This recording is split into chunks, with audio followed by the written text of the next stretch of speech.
Hey everyone, it's me, Rowan from Blobinati Essential. Today we're going to be talking about different variants/extensions for the Roux method for solving a 3x3. So if you are using standard Roux and you just for fun want to learn more variations, then this video is perfect for you, so stay tuned, let's go. Alright, so we all know the standard Roux method, yeah? So first you make your first block on the left side usually, then you expand that, and well, you don't expand that, you make a second block over here, yeah.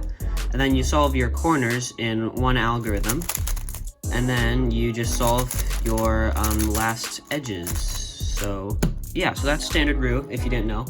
Why would you be watching this video if you don't know Roux? So now let's get into the different variations. Alright, so first we have Roux, but with edge orientation first. And what edge orientation does is it makes it so that you will never have to rotate, but Roux never rotates anyway. It just makes it so that you skip the EO step when you're doing last 6 edges. I don't know, it's just a variation, whatever. So if you don't know how to look for bad edges or orient edges, then you can watch a tutorial in the description made by JPerm. He's like pretty cool and stuff. But so anyway, so you orient all of your edges, yeah, and then you build your first block just as normal. But except you can't use like wide R moves because that wrecks orientation, and you can't use B or F moves because that also wrecks orientation. Because this edge here is oriented, I have to do an M2, otherwise it breaks orientation. And you can no longer do wide R moves, so there's some sacrifices, but theoretically it makes it like easier. And once you're here, you have to use COLL, because using CMLL will disrupt edge orientation, which is bad, because why would you do that and then wreck it? So you use an algorithm that solves your corners without wrecking the orientation, and then it skips the EO step of LSE. Then you can just like finish your LSE solve like normal. The next Roux variant is really actually more of a ZZ variant because it's called ZZ4C, and basically you do the first step of the ZZ method, which is to form a line here and orient all the edges, except this line isn't going to be like the yellow-green and the yellow-blue. It's going to be the UL/UR pieces of Roux for later. So for me, that's white-orange and white-red. So we orient all the edges and put these two pieces here for doing 4C in the Roux method for later. So after you orient edges, you put your UL/UR that normally go here, down here for later, and then you do normal ZZ block building. So ZZ block building uses just like R and L moves and U moves. And once you solve kind of your blocks, you have to do COLL because CMLL just gets rid of edge orientation, and that's bad. So in this case, I got super lucky. This is just normal soon. So basically, after this, you're just directly into 4C of Roux, and you just solve the cube using that. Alright, so the third variation is actually more of a hybrid method. So this is a Roux-CFOP hybrid method. So this is basically what every beginner who switches from CFOP to Roux proposes. Like, hey, why don't we just solve Roux blocks, but then do CFOP at the end? Wow, best method. But no, literally everyone who switches from CFOP to Roux proposes this. It's trash, it's terrible, why would you do it? So basically, it's just once you've built your first 2 blocks, you insert these 2 pieces down here. And now you just do OLL and PLL like CFOP, which, I mean, it's terrible. Why would you want to do that? But it's a thing that you can do. And you'd have to memorize even more algorithms than standard Roux. It's 78 total, 57 for OLL and 21 for PLL. So the fourth Roux variant is kind of a Petroux variant. I've actually never seen anyone propose this ever. So basically, in the Petroux method, if you don't know, you build a 2x2 block and then expand that into a 2x2x3 block here. So the way that Petroux is what I'm calling it, Petroux.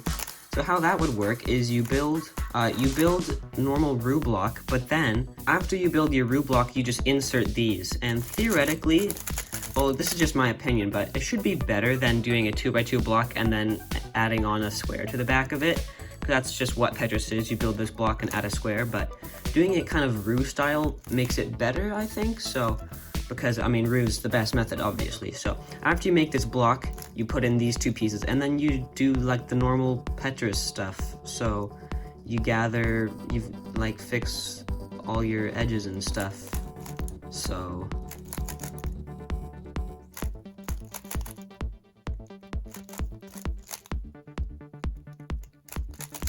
After you fix all of your edges to good edges and orient them, then you simply like do kind of CFOP, which is like bad, and then you can just use sort of like CFOP methods to like solve the last letter, or even ZBLL if you're like really cool. So that's Petroux. The next variant is called Speed Heise 2. That's right, it's a method with 2 in the name. This is super cool because it's basically Roux and then Petroux, and then you have to learn 72 algorithms for this method to work, but it's really cool. So you build your first block like in standard normal Roux, yeah. And then once you've built your first block, you want to build a sort of Petroux 2x2x2 over here, like in the down, back, right kind of corner area. So the best way to do this, in my opinion, and then basically solve like the back square of a Roux block, and then just like put that edge in. So kind of like that. And now that you're here, you have this kind of algorithm, but it's intuitive, that inserts this piece while orienting the edges. So these two are bad, and this needs to go into there. So you can kind of go like that.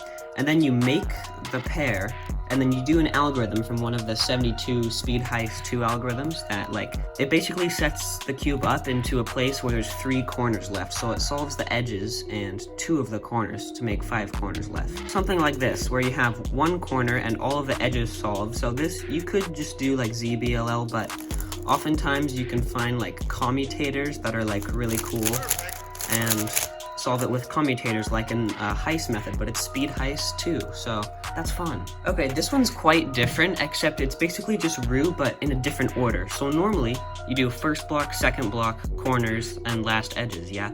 But in this method, we do corners, first block, second block, and the edges.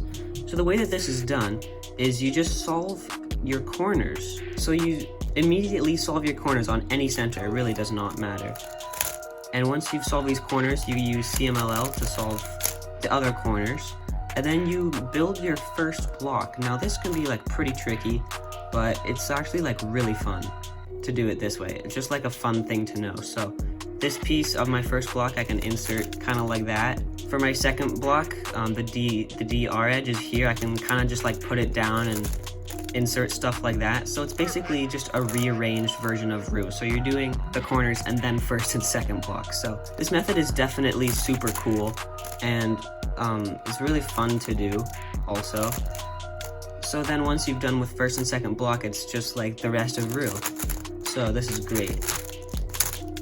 And also, if you're really good at solving a 2x2, like if you know all those fancy like EG1 algorithms or like EG2 and like really cool stuff like that, you can solve the corners much faster than you can in Roux, and you can even one-look that.